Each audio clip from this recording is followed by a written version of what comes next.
বিশ্বকাপ ক্রিকেটের টিকিটের দাম 13 লাখ টাকা। সবাইকে গল্প কথা ইউটিউব চ্যানেলে স্বাগতম। আমাদের চ্যানেলে সাবস্ক্রাইব করেছেন কি? অজানা সব নিউজ আপডেট পেতে সাবস্ক্রাইব লেখার উপর ও বেল বাটনে প্রেস করুন। 2019 ক্রিকেট বিশ্বকাপের টিকিট বিক্রির দায়িত্ব ভিয়াগোগো নামের একটি প্রতিষ্ঠানকে দিয়েছিল আইসিসি, কিন্তু ভিয়াগোগোর বিরুদ্ধে উঠেছে চড়া দামের টিকিট বিক্রির অভিযোগ।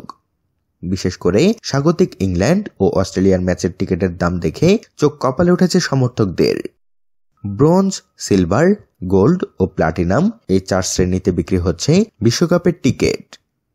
25 জুন ইংল্যান্ড অস্ট্রেলিয়া ম্যাচের সিলভার শ্রেণীর টিকিটের দাম ধরা হয়েছে 115 পাউন্ড, কিন্তু ভিয়াগোগোর সাইটে গিয়ে দেখা যাচ্ছে সেই ম্যাচের সিলভার শ্রেণীর টিকিটের দাম 12,029 পাউন্ড। বাংলাদেশি মুদ্রায় অঙ্কটা 13,08,821 টাকা। অর্থাৎ মূল দামের চেয়ে 104 গুণ বেশি দামে টিকিট বিক্রি করছে ভিয়াগোগো। শুধু ইংল্যান্ড অস্ট্রেলিয়া ম্যাচ নয়, স্বাগতিকদের সঙ্গে ভারত ম্যাচের সিলভার টিকিটও একই দামে বিক্রি করা হচ্ছে। ইংল্যান্ডের সঙ্গে অন্য দলগুলোর ম্যাচের টিকিটের দামও বেশ চড়া।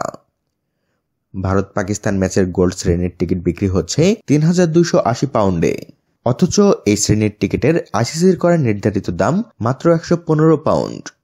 নির্ধারিত দামের চেয়ে বেশি দামের টিকিট বিক্রি করার দায়ে ভিয়াগোগোর বিরুদ্ধে আইনি লড়াইয়ের সিদ্ধান্ত নিয়েছে আইসিসি। বিশ্বকাপ ব্যবস্থাপনা কমিটির মুখপাত্র জানিয়েছেন, যথাযথ ব্যবস্থা নেয়ার কথা।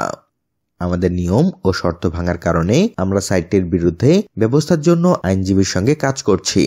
তাদের বিরুদ্ধে আমরা প্রয়োজনীয় সব আইনি ব্যবস্থায় গ্রহণ করব। বন্ধুরা, টিকিট নিয়ে এই তেলেসমাতি কাণ্ডের বিষয়ে আপনাদের মতামত জানিয়ে দিন আমাদের কমেন্ট বক্সে। আর ভিডিওটিতে লাইক ও শেয়ার দিয়ে আমাদের সাথে থাকুন।